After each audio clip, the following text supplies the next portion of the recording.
India wants electric vehicles everywhere. At the same time, most of our electricity still comes from coal. So let's ask the obvious question that somehow never gets a straight answer. If your electric car is charged using coal powered electricity, is it actually helping the environment, or are we just shifting pollution from exhaust pipes to smokestacks and congratulating ourselves for it? This video is not here to defend EVs, it's not here to attack them either. It's here to answer one thing honestly. Do EVs make sense in coal powered India? To answer that, we need to get uncomfortable with numbers.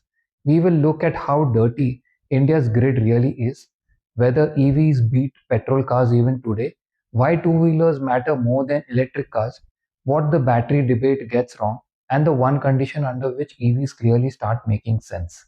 So, right now, roughly three quarters of India's electricity comes from coal. Renewables are growing fast, but they still contribute far less to actual power generation than their installed capacity suggests. India's grid emits around 700 grams of carbon dioxide per kilowatt hour. That's much dirtier than the global average and far worse than EV marketing quietly assumes. This is why critics say EVs in India are pointless. If the grid is dirty, the vehicles must be dirty too. That logic feels intuitive, but it's also incomplete. When you compare vehicles properly, something unexpected happens. Even on India's coal heavy grid, electric cars emit about 30 to 38% less carbon dioxide over their lifetime than petrol cars. Diesel cars perform slightly better than petrol, but EVs still come out ahead. The reason is brutally simple. Electric motors waste far less energy than combustion engines. A petrol car burns fuel to create heat, then throws most of the heat away. An electric motor converts most of its energy directly into movement. Yes, EVs start dirtier because battery manufacturing is carbon intensive. That part is real.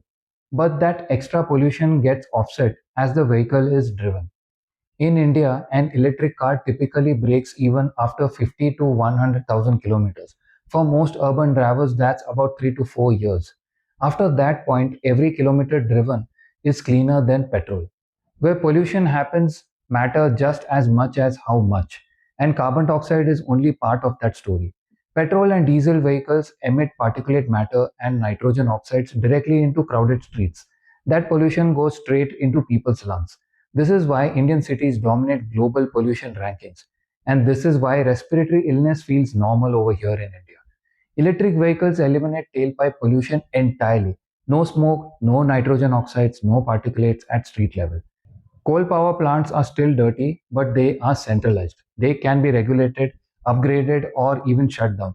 You cannot realistically control emissions from hundreds of millions of individual vehicles. So, even if EVs don't reduce carbon emissions at all, which they do, they would still deliver massive public health benefits by cleaning urban air. That benefit exists today, not in some distant green future. Most EV conversations in India obsess only over cars. That's already a mistake. Nearly 3 out of 4 vehicles in India are two wheelers. Electric scooters use small batteries, produce far lower manufacturing emissions, and reach environmental break even incredibly fast, in many cases within 1 to 2 years of use. Per rupee spent, electric two wheelers reduce more emissions than electric cars, and they also serve the people who actually rely on personal transport, not just those upgrading their second vehicle. Electric cars mainly benefit affluent urban buyers. Electric two wheelers scale across income levels. So, if India really cares about impact rather than optics, two wheelers and buses matter far more than electric cars.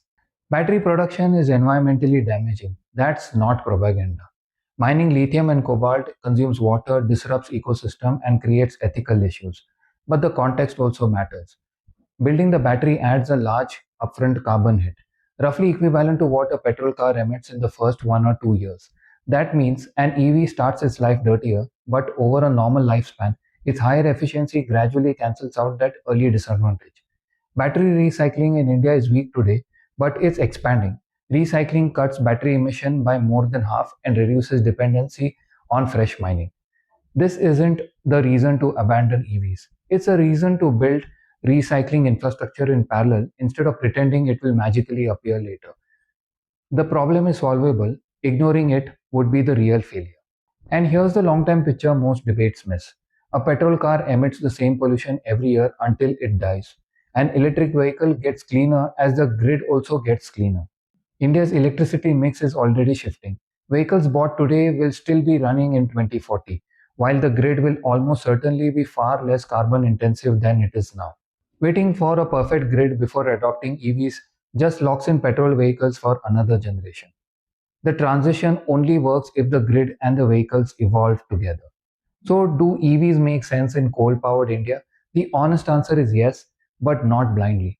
Even today, EVs emit less carbon over their lifetime than petrol vehicles and dramatically reduce city air pollution.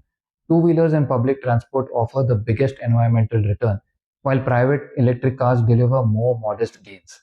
EVs will not solve traffic, urban chaos, or climate change on their own. They are not a miracle cure.